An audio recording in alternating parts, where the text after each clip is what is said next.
There we go. We'll go ahead and we'll get started. Thank you all for coming. Let's have a word of prayer, and then we'll just start in.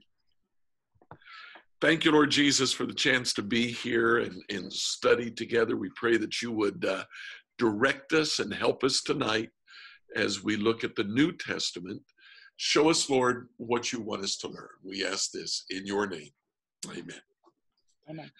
Were you able to get the files that I sent? Mm-hmm. Yes, we did. Great. Yep. Whether you printed that off or not doesn't matter. I'm going to share my screen here. Now, if we read through these, it's going to go beyond the half hour to 40 minutes that I really want to go. So we're not going to do that. Instead, I've got the file right here. Can you all see it? Yes. Yes. Okay, great. Good. So I just want to kind of point out a couple of things that are in this file. There's a definite purpose to what I want to do. If you'll look here for the exile, which starts off, there are three separate exiles: royal family and aristocracy first, then leaders, and finally a third wave of deportation. A total of around 18 to 23,000 people were sent. In the return, like the exile was in three waves, the return came in three waves as well. Final wave around 445 BC, around 42,000 came back and occupied Jerusalem. So we're set now for what happens at the end of the Old Testament and what we refer to as the intertestamental period. Alexander the Great comes on scene, and he conquers a huge area, all the way from Greece to India, as far south as Egypt. And he does that in about 7 years. Just absolutely incredible. At the top of page 2, Alexander dies, probably of malaria, and he has no legitimate son. He does have a wife who's pregnant, and then he has a brother, another son of Philip the second, but this brother is, to put it mildly, feeble-minded. He's probably epileptic, and Alexander's army is split. The cavalry, which represents the nobles, want to wait and see about the child that's born. The foot soldiers, they would rather have Philip III reign. Well, they end up waiting, and a boy is born. His name is Alexander II. He is declared as a baby co-regent with Philip III, and the real power is Perdiccas. So what Perdiccas does, he is in control with a half-wit adult and a newborn baby. What he does is he divides the kingdom in 4: Egypt, Thrace, Northeast Phrygia, and Cappadocia. That's roughly Egypt, around Iran, Iraq today would be Thrace.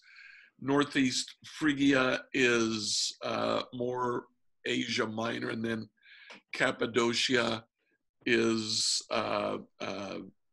Western Asia Minor, and jumping on over into Macedonia. Antipater continues in charge of the bulk of Macedonia, and Antigonus Phrygia, which is kind of Central Asia Minor.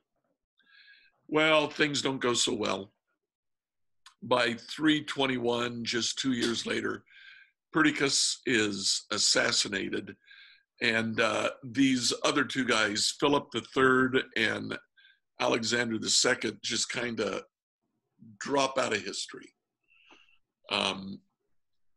The real power is in the four that were given the bulk of the land from Asia Minor over to the Indus River and down into Egypt.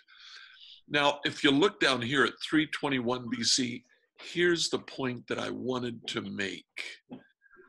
Palestine, over the next 21 years, changes owner 7 times. Now, it jumps back and forth between what eventually becomes Syria and Egypt. Ptolemy and Seleucus fight each other, and they use Palestine as a land buffer. So one comes down and takes Palestine, he's driven back from Egypt. Egypt goes up, takes Palestine, and he's driven back from Syria 7 times over the next 21 years. On the next page, you get a map of what that kind of looks like. It's not pretty. Ptolemy down here, Seleucus all over here, Lysimachus and Cassander up here. That brings us to the Roman conquest. We're now around 200 BC. By 198, one famous man, Scipio Africanus, right here, he conquered Spain and conquered Africa for Rome. They send him to defeat Greece, which he does pretty handily. And he moves on to Asia Minor, where he defeats Antiochus, and Seleucus IV becomes now the new leader there. Rome is willing to allow local leaders to continue in leadership as long as they pay tax to Rome. And so they do that. Down here in 175 BC, things really start to happen. Seleucus is assassinated, and his younger brother, Antiochus IV, who is also called Epiphanes, the revealed one, succeeds him. Now, Epiphanes tries to make all of this area, including Palestine, a true Greek population. So he offers the status of citizen to anyone who takes a Greek way of life. What that means for Jews is they had to undergo an operation to reattach the semblance of a foreskin, if you can imagine that. And then they would attend the gymnasium. You see here, gymnasium is built in Jerusalem, and Ephebia, which is it's a school to train Greek adolescents. Onias III is high priest. His brother's name is Jesus, but he takes the name Jason. And he tries to drive Jerusalem and all of Palestine to become Greek. So much so that he bribes Epiphanes and becomes high priest. Then his brother bribes Epiphanes and becomes high priest instead. And there's this exchange of money. They rob the temple, use temple gold to pay these bribes. But here in 167 is when things get really bad. Epiphanes, who is over the area of Iraq and Iran, Syria, attacks Egypt. Rome sends a general, General Popilius, to tell him to stop. So he comes to Epiphanes and he says, the Senate says that if you don't stop attacking Egypt, you will be an enemy of Rome. Epiphanes has the audacity to tell this Roman general, I'll think about it. So the general draws a circle around him and says, think about it right here. He gets the idea. He withdraws from Egypt. He's frustrated. And so he takes his frustrations out on Jerusalem, tears down the walls of the city, builds a Roman fort there, prohibits the Jewish religion. He refuses to allow circumcisions, feasts, or the Sabbath. He burns any Torah that he can find. He enters the temple and sacrifices a pig on the altar. And then he starts killing the priests. Next year, a royal official, one of Epiphanes' royal officials, comes and approaches Mattathias, delivers a pig to him in the temple and says, sacrifice this pig on the altar. So what Mattathias does is he says no. Another priest takes the pig and is going to do it. Mattathias kills the priest, kills the pig, kills the royal official, and then he destroys the altar, which has been desecrated. And he begins to travel around Jerusalem and Israel, killing apostate Jews, and by that, anybody who has taken a Hellenistic way of life. He begins to circumcise boys. He's killed the next year in war, and he leaves his son Judas, who is called Maccabee, which is Hebrew for the hammer. So Darrell Isaac was not the first one to be called the hammer. Judas Maccabee is the hammer. He's in charge of the army, and Simon, his brother, is in charge of the government. Long story short, the Maccabees have great success in fighting Epiphanes. Epiphanes eventually dies, and although there's attack, there's give and take in the war, by and large, the Maccabees win the day, and the Roman government grants the Maccabees the right to rule Israel, which they do. Now here we have a priestly family, because remember, Mattathias was a priest, ruling the civilian government of Israel. It's at this time that Israel begins to talk about not one, but two messiahs. One, like the Old Testament says, comes from Judah, but they talk about a Messiah that comes from the priestly line as well. Very, very interesting. This develops, and even in Jesus' day, there was an expectation on the part of some Jews that there would be two messiahs. Israel would regain the ability to not only govern itself, but to govern the world. And the expectation was that the Judean Messiah would lead an army, and the priestly Messiah would govern the populace. So that's kind of why they were expecting Jesus, who was from the line of Judah, to lead an army against Rome. You can read all of this later. It's a horrible story of just infighting. Around 60 years later, John Mattathias' grandson, who had ruled for about 30 years, John Hyrcanus, dies. He wanted to leave the nation to his wife and the high priesthood, and therefore the army, to his son Aristobulus. But Aristobulus took both positions, locked his mother and his brothers away in prison. His mother starves to death in prison. The very next year, Aristobulus dies, which of course the Maccabees see as God's hand. his widow named Salome frees his brothers, and she offers Alexander Janneus her hand in marriage, the high priesthood and control of the government.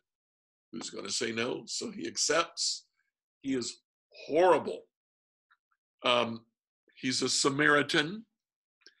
He went into the temple. The people rioted. They didn't want to see a Samaritan in the temple, and they threw rotten oranges at him, so he had 6,000 Jews killed. Alexander eventually dies, and this time Salome takes over, and she rules, and she's actually a good queen. She does quite good. The Pharisees, who had been around now for about 50 years, become her counselors, and she listens to them, and things go pretty well. We pop down here to the Roman Republic. We're now around 63 BC, infighting between two of Salome's sons after she dies as to who is going to lead. They go to the Roman government. Both present their arguments. Rome decides to settle it by invading Jerusalem, and it's the General Pompey who comes and invades Jerusalem. He sees the temple, which is not all that big. This is Zerubbabel's temple, and opens a hole in the wall, gets inside. He actually goes into the Holy of Holies and comes out and says, "I see no God." Of course, he means "I see no statue," and declares the Jews atheists because they have no statues of gods. He conquers Jerusalem, takes a number of prisoners back to Rome, parades them in Rome, and as is tradition, after the parade, they are freed and they stay in Rome and form a Jewish community. That Jewish community continued until well into the 1st century. There is infighting, continues. A new general comes on. Mark Antony comes on the scene. And Mark Antony, of course, is in the process of falling in love with Cleopatra in Egypt. So Mark Antony is, he doesn't mind being in Palestine at all because it's close to Egypt. He's a good general, and he pretty much controls things. We get Julius Caesar, who comes on the scene. This is just fascinating to me. In 44 BC, in February, the Roman Senate names him dictator for life of Rome. He presents the social reforms he wants to make, and a month later, he's assassinated. So be careful what you want. Now, the leader in Palestine is poisoned. Antipater is poisoned. And Herod the Great really begins to surge. Herod had been named governor of Galilee. He killed Hezekiah, who he was a bandit. He was a bad guy. The Sanhedrin said, "You don't have the right to kill." They call Herod the Great to the Sanhedrin to explain himself. He comes dressed in purple with bodyguards. He is on the verge. He has his army outside the city walls, but his father convinces him not to attack Jerusalem. But you kind of get what Herod is all about. The infighting continues. By 37 BC, Herod is named the King of the Jews. 35 BC, he tries to wrest power from the Hasmonean family. They're still around. Jewish people still look to them for leadership. Herod can't kill them. So what he does is he goes to Babylon and he finds a guy there named Hananel. He brings Hananel to Jerusalem and he names him high priest. He's his puppet. The Jewish people don't accept him, so they go to Mark Antony and Cleopatra and try to convince him to name one of the Hasmoneans high priest. They do. They name this guy Aristobulus. He's only 17 years old. Herod agrees because it's Mark Antony, after all. But a couple of months later, Aristobulus is drowned while he was playing games with his friends in a pool. Herod had him killed. Herod is now leader. Rome is truly in control.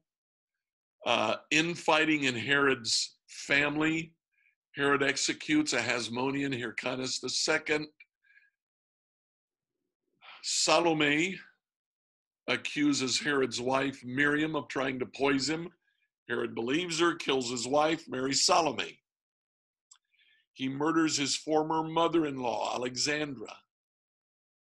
Octavian comes on the scene. Herod ingratiates himself to Octavian by building the city of Caesarea Maritima. This is Caesarea by the sea.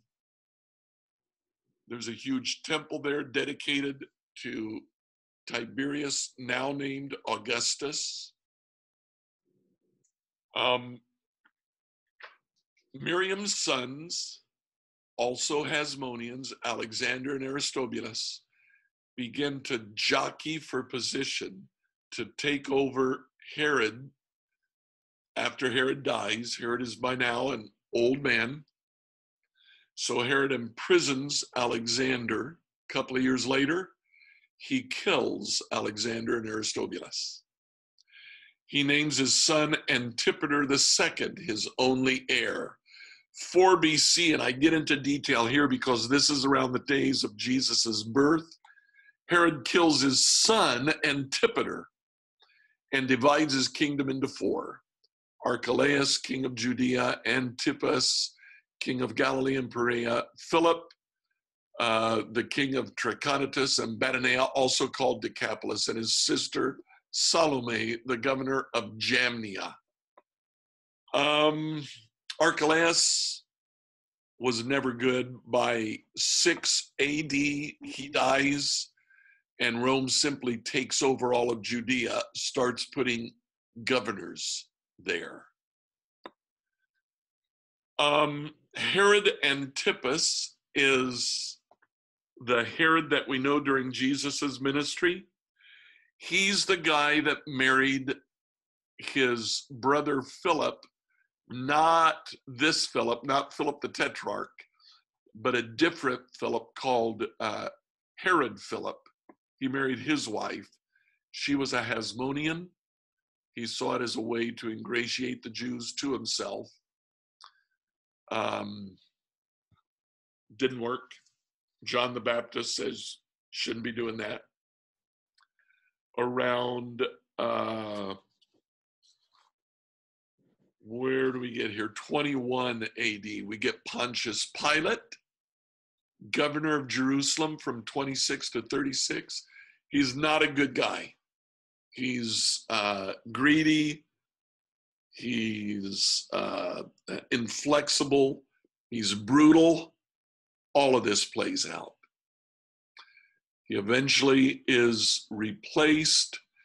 Herod Agrippa then comes, and about this time Caligula comes on the scene. Caligula goes nuts while he's Caesar, sends a statue of himself to Jerusalem, asks that the statue be placed in the temple since the Jews are atheists and don't have any images of a god. Caligula presents himself. And of course, the governor who is there, knowing what would happen, puts the statue in his closet, and it never makes it to the temple.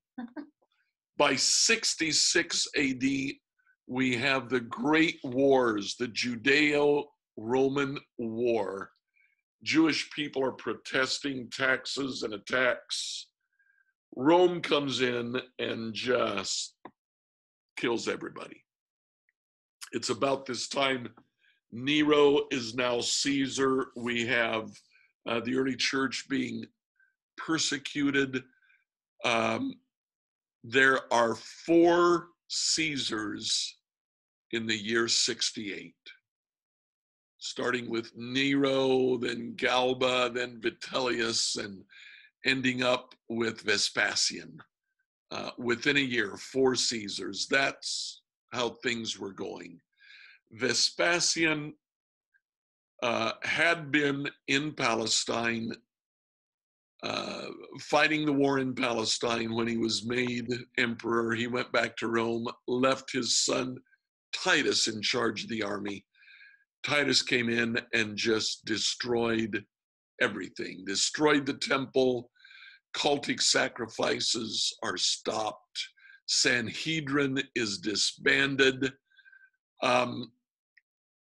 Israel continues to resist.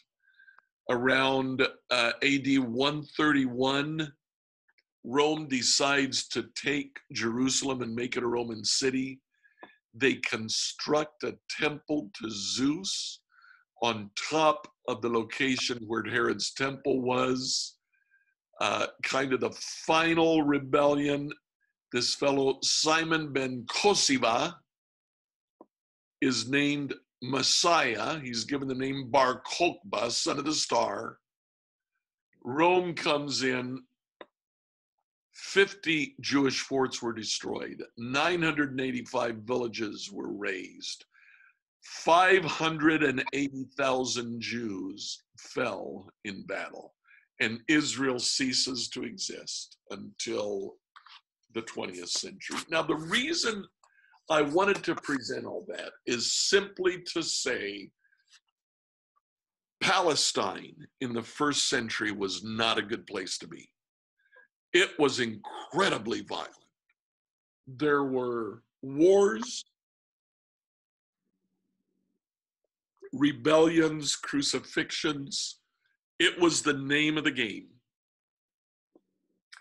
And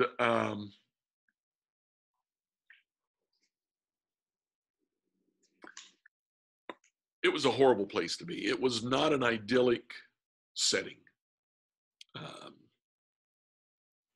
Before we go on, any questions here? I took about 10 minutes more than I wanted to. It's a lot of history to cover. That's a whole lot of history. Now you've got a document. You can go back and look at as much or as little of that as you want. But the bottom line is this. First century Palestine was an incredibly violent place to be.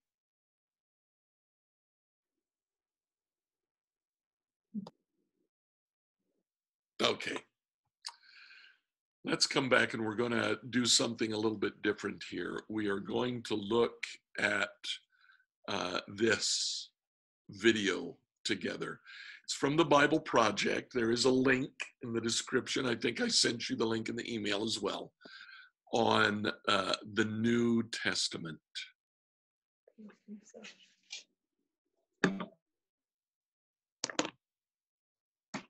The New Testament.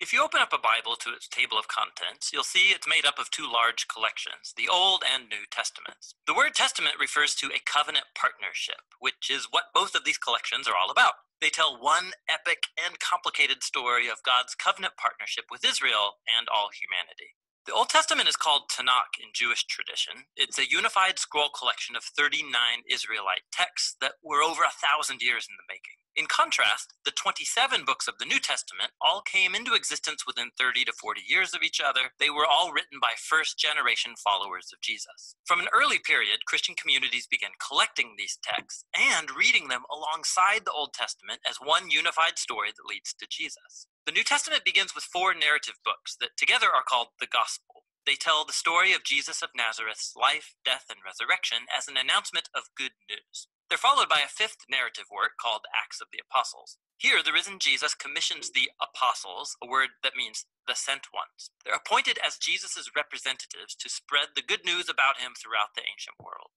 After Acts comes a collection of letters from the apostles.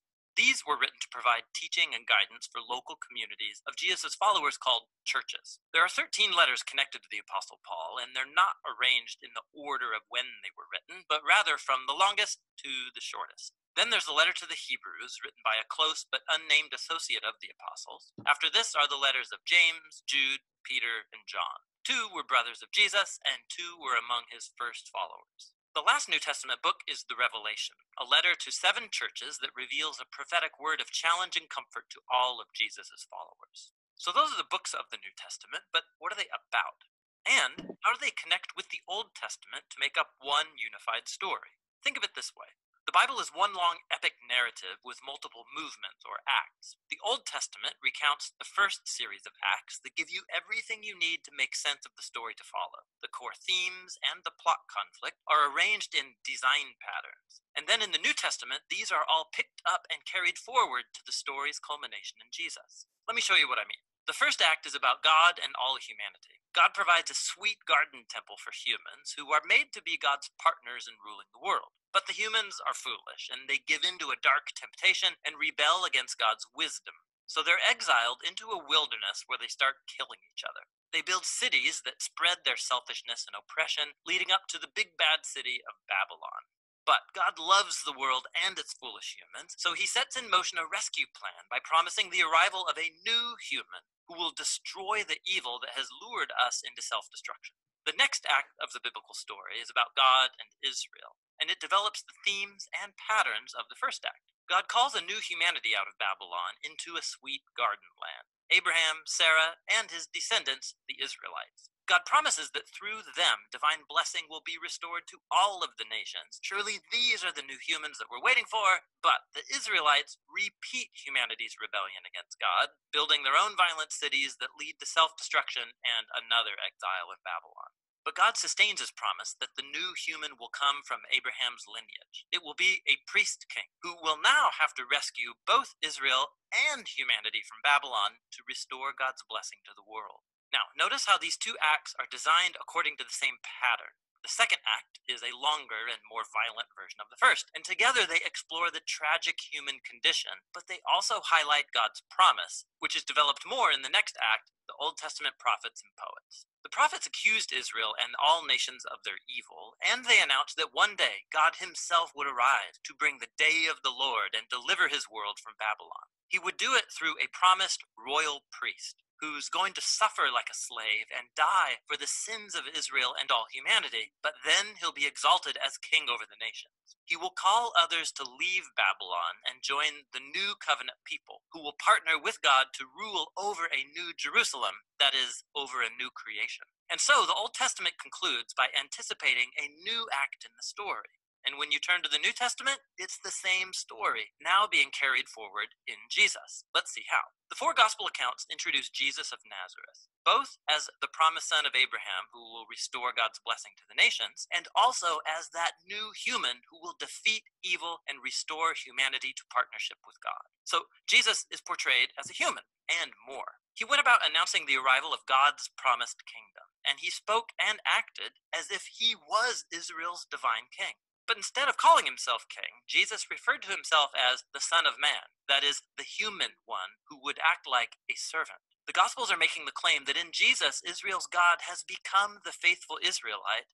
and the true human that we are all made to be but have failed to be. Jesus' mission was to confront that dark evil that lurks underneath humanity's evil, luring us into selfishness, violence, and death. But how do you defeat that kind of evil? The surprising answer in the Gospels is that Jesus overcame our evil by allowing it to kill him on his paradoxical throne, the cross, where Jesus died for humanity's evil and sin. And it's where he lived out what he taught, that nonviolence, forgiveness, and self-giving love are the most powerful things in the universe. And because God's love for his world is stronger than evil or death, Jesus was raised to new life as the prototype of a new humanity, and this brings us to the story of Acts. Through the Spirit, God empowers Jesus' followers to spread the life and love of Jesus out into the world as they invite people to leave their old humanity and join Jesus' multi-ethnic family, the new humanity. This is where the letters from the apostles fit into the story. Here, the apostles address early Christian communities, and they show how the good news about the risen King Jesus changed history and should reshape every part of our lives. They also explained the good news by constantly appealing to stories from the Old Testament and the stories of Jesus, showing us how to see our own life stories as part of the epic biblical story. So all humanity is trapped in a Babylonian exile, but Jesus came to create a new home. We're all living in different kinds of Egyptian slavery to selfishness and sin, but Jesus died as the Passover lamb to liberate us into the promised land.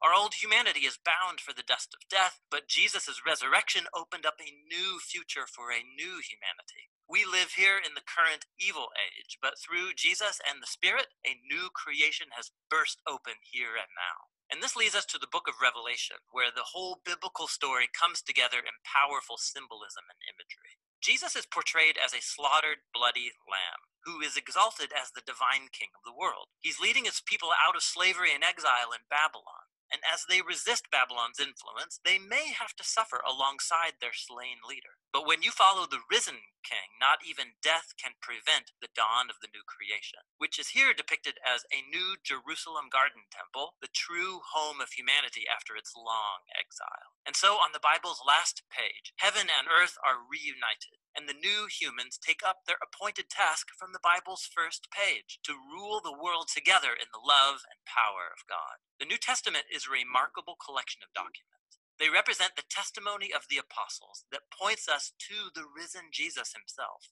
And through God's Spirit, these human words have been speaking a divine word of hope from the first century to the 21st.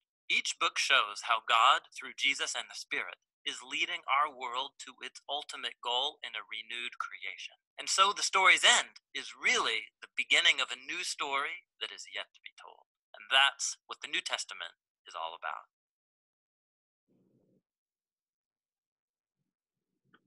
Okay, great.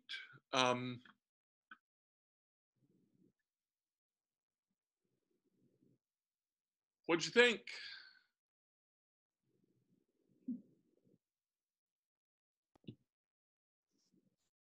I guess the thing that strikes me is with what you had shared with us about the first century is how similar to that first century was to what was going on in the Old Testament with Abraham and that type of thing, you know, the battles and the killing and, you know, that whole thing.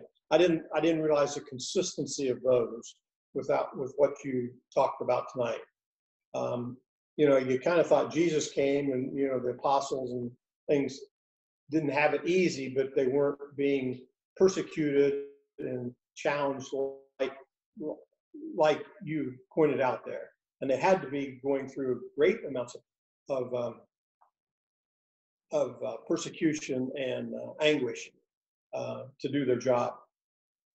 Incredible loss. Yeah.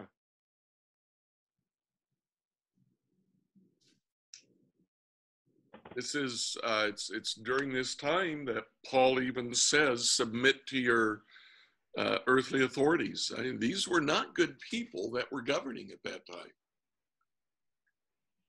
Yeah,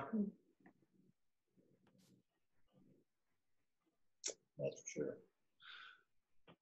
What I love about the Bible Project videos is the way they animate. The narration is spot on. It's just excellent stuff. Very, very good. Yeah, I really liked that video, and I'd be interested looking more into like more history like that. And I don't know, I like reading the history and then doing like a video to like help me reinforce it a little bit.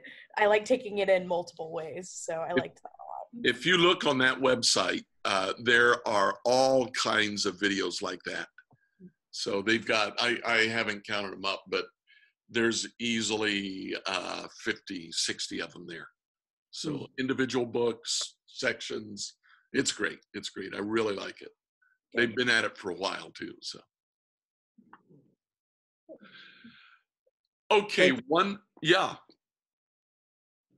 I said thank you. Oh, you're welcome. You're welcome. One final thing here. I just want to, the last document that we have is a chronology of the New Testament. And I wanted to kind of look at that, just really quickly hit some highlights here. And again, it's there for you to look at as much or as little as you want to. Jesus was probably born somewhere in the 4, 5, 6 BC range. As far as the beginning of his public ministry, it probably took place in 27 AD. These passages in John seem to indicate 4 separate Passovers. So that's a duration of Jesus's ministry of 3+ years. So the crucifixion of Jesus probably occurs during Passover of 30 AD. Now, drop down here. Stephen is stoned probably the next year or the year after. Paul participates. And then Paul's conversion happens almost right away. So Paul's conversion is around 3 years after Jesus's crucifixion. Paul was studying in Jerusalem at that time, and so it's very likely that Paul had seen Jesus. He was not a Jesus follower, but he had probably met Jesus, or at least been aware of who he was, seen him with his own eyes. You can read through and get the other things that are going on around this time. It's not until around 13 years later, 45 or 46, that Barnabas searches for Saul in Tarsus to bring him back to Antioch to help him build that church there. The Gospel of Mark, really hard to date. The earliest possible date is right around this time. I tend to believe a little bit later date. We have the famine that happened during Claudius's reign, and then Barnabas and Saul take off for a missionary journey, and everything starts to take place. I do want to, up here in 45, Peter is imprisoned probably by one of the governors of Rome, Cuspius Fadius. He's seeking to ingratiate himself to Jews after Herod Agrippa's death. So he says, well, I'll put Peter to death for you. And the Jews clap, and Peter leaves Jerusalem. And it's very possible that right here is when Peter begins his travels as a missionary to the Jewish Christians who've been dispersed throughout the world. So what Saul and Barnabas do down here among the Gentiles, Peter has probably actually set an example for. So they're following what he's doing, but going to a different area and ultimately ministering to a different crowd. You get the composition of Galatians here, depending on how you understand Galatians. You get the Thessalonian letters, which personally I think are Paul's earliest letters, very possibly the first things to be written of the New Testament. Paul writes the Corinthian letters. There were 4 of them, of which we have 2. 1 Corinthians 5:9 talks about a previous letter. Then you get 1 Corinthians. 2 Corinthians 2:1-3 talks about a tearful letter, which is probably not 1 Corinthians. And then you get 2 Corinthians. So Paul wrote a lot more than we actually have.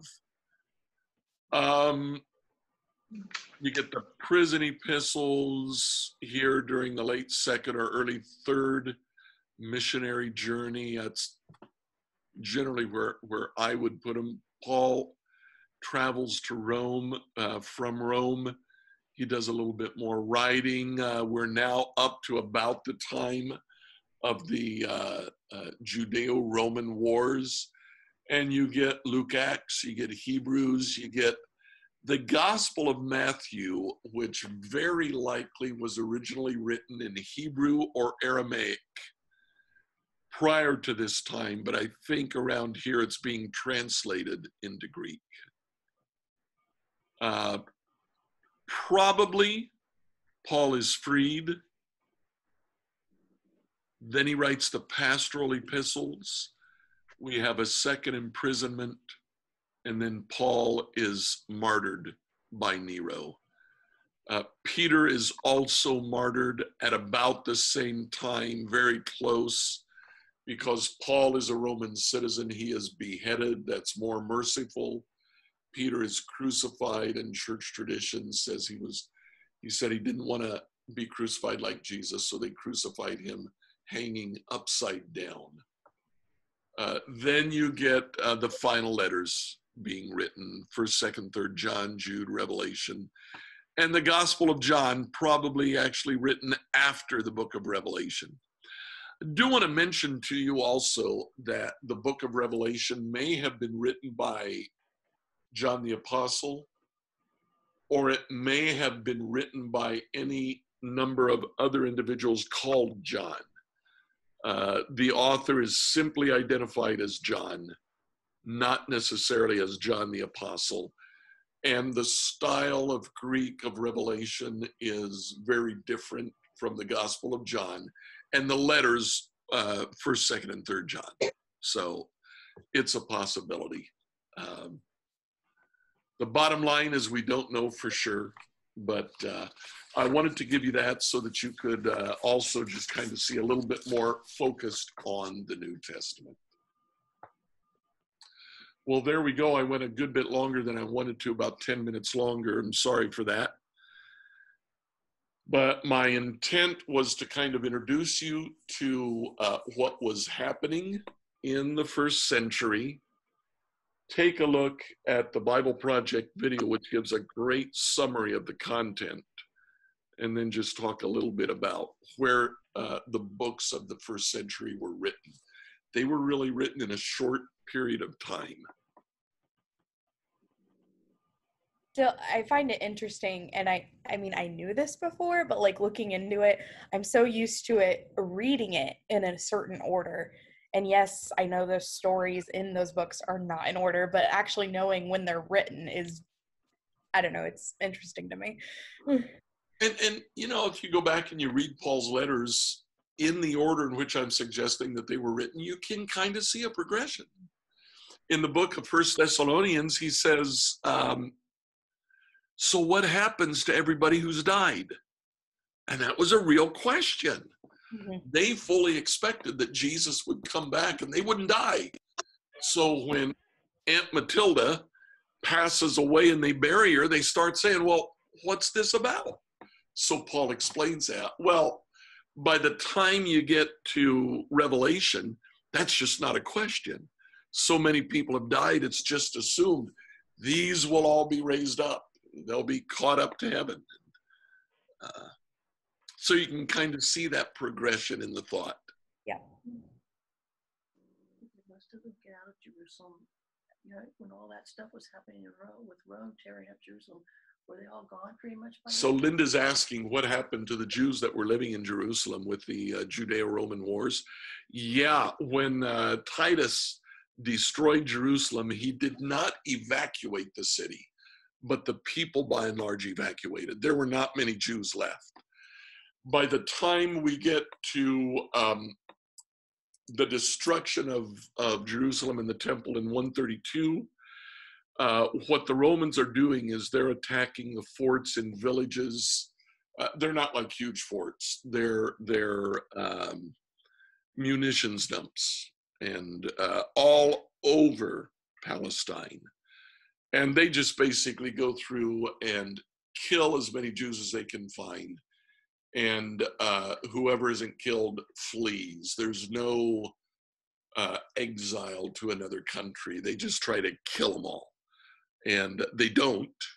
They do flee. And of course, we have major enclaves of Judaism throughout the Roman Empire, including Babylon and Alexandria in Egypt are the two largest of the Judaic centers after that. Randy, during this time of separation of the Jews until in the 20th century when they're given a land again, where was the concentration of these Jews that kept that vision alive and that type of thing? I mean, where was the concentration of them? There had to be some concentration of them to last that long. And indeed there was. Babylon was the key. The center of Judaism passed to Babylon, amazingly, at that point. Babylon representing what it did. But Babylonian Judaism was huge. The Talmud was by and large compiled in Babylon. There were still enclaves in Asia Minor, and of course Alexandria was another major center of Judaism. So there were quite a few other places where Jews lived and actually prospered and kept Judaism as a religion alive. Then the Germans attack on the Jewish population, then really served the rest of the country to support them, to get them a country. Exactly. I'm not totally sure of all of the politics post World War II, but there was a huge movement to kind of what's the word, to make up for, to apologize for the slaughter. Well, apologize, but Balfour something with Great Britain. Okay, Balfour in Great Britain, Linda says, was one of the keys in that. And yeah, they decided to reinstitute the nation of Israel. Amazingly, they took the Hebrew language, which had ceased to exist, and made that their national language. And biblical Hebrew and spoken Hebrew today are very similar. What has changed is the 80 years of linguistic development as Hebrew has incorporated technical terms like computers. And I had a professor, the Hebrew word for book is safar. So he went there and he saw this huge store, and in front of it, it said Safar Markat. And he looked at that and said, Safar Markat, book. And he didn't know what Markat was, looked inside, saw food, and said, supermarket. So they incorporated other words into their language. And but yeah, it's biblical Hebrew.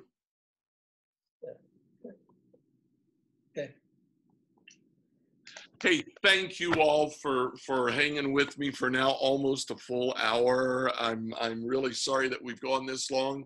We won't the next time. We don't have any plans right now for what the next class might be. I am considering an evangelism class that maybe the same format, go for 30 to 40 minutes, this time 4 weeks in a row.